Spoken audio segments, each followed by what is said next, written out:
Livro A Didática das Provações.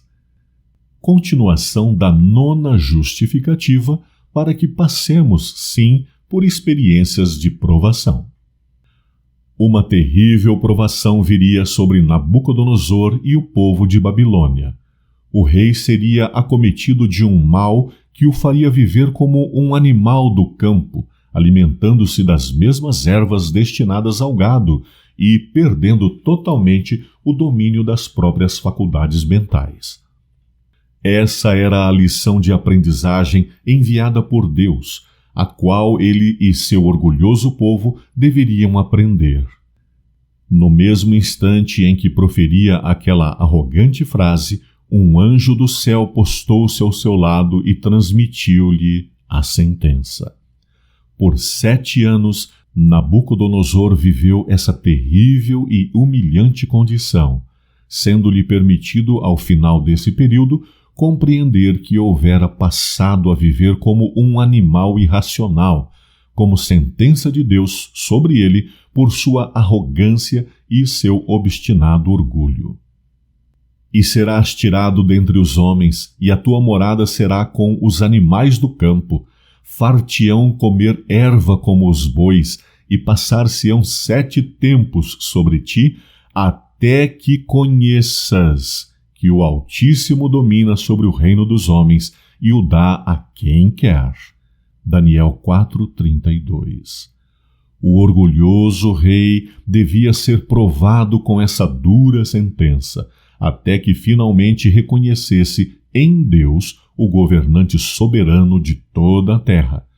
Na frase "até que conheças", é possível deduzir que ele estava ouvindo o seguinte: até que aprendas, sendo essa, como temos visto ao longo das experiências anteriores aqui citadas, a intenção maior das provações e dos sofrimentos que nos sobrevêm: ensino e aprendizagem.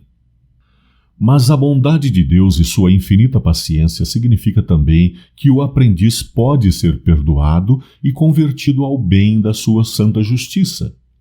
Assim foi com Nabucodonosor, o qual conseguiu, após seu aprendizado, a restituição do seu reino. O teu reino voltará para ti depois que tiveres conhecido que o céu reina. Daniel 4:26. Assim, a parte bonita dessa história real é que o rei finalmente reconheceu o poder de Deus como sendo soberano de todo o universo e de todo este mundo, bem como sua imensa misericórdia, tendo se humilhado perante ele e obtido o perdão divino. O capítulo 4 do livro do profeta Daniel foi escrito por Nabucodonosor e é um relato dessa conversão maravilhosa. Mas ao fim daqueles dias eu, Nabucodonosor, levantei os meus olhos ao céu e tornou-me a vir o entendimento. E eu bendisse o Altíssimo, e louvei e glorifiquei ao que vive para sempre, cujo domínio é um domínio sempiterno e cujo reino é de geração em geração. Daniel 4:34. Quão diferente seria o mundo atual se tão somente os governantes e os povos em geral assim procedessem para com o Senhor eterno, entregando aos seus cuidados o futuro de suas respectivas nações. Assim como foi com Nabucodonosor, será com os líderes contemporâneos, ou seja, todos os que deliberadamente recusarem submeter-se ao governo de Deus serão julgados e condenados, e seus povos sofrerão as duras provas dos flagelos, aquelas pragas previstos na palavra do Senhor.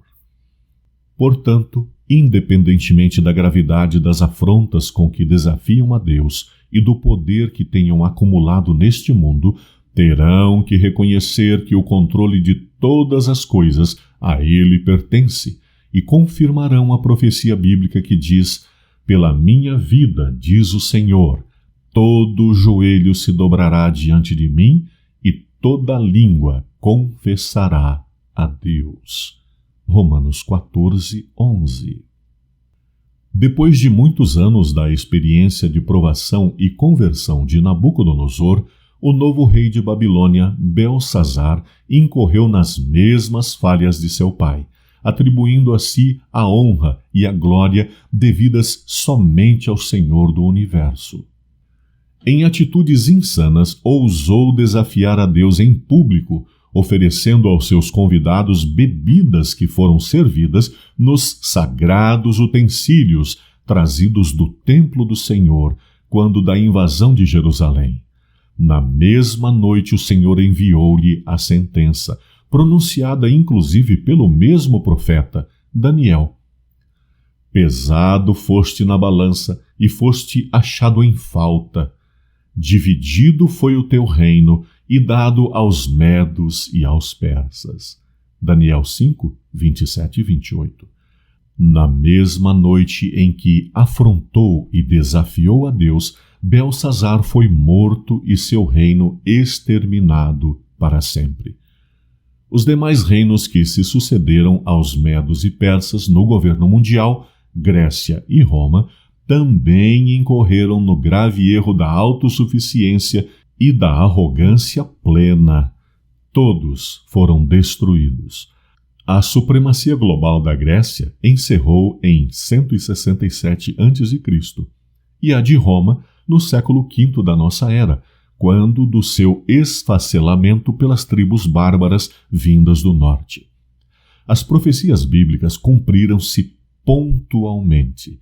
Esses reinos entraram em colapso principalmente em função de sua arrogância e de sua conspiração contra o reino de Deus.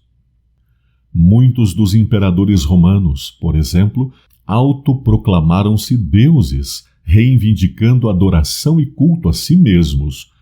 Não foi esse o mesmo erro cometido por Nabucodonosor, quando na planície de Dura erigiu uma estátua de ouro em sua própria homenagem, decretando que todo o povo viesse prostrar-se em reverência e adoração a si? Trazendo essas experiências para a perspectiva da nossa vida pessoal e familiar, devemos entender que também nesse nível almeja o Senhor nos conduzir. Ele é o nosso bom pastor, aquele que nos leva às águas tranquilas e prepara a nossa mesa. Aquele que nos aplica o bálsamo e o azeite para a nossa cura. Não há razão nenhuma em todo o universo que justifique a atitude de rebeldia contra o Senhor. Ele deve ocupar o trono da nossa existência, tanto individual quanto coletivamente. Quem mais governaria com tanta precisão e com tanto amor?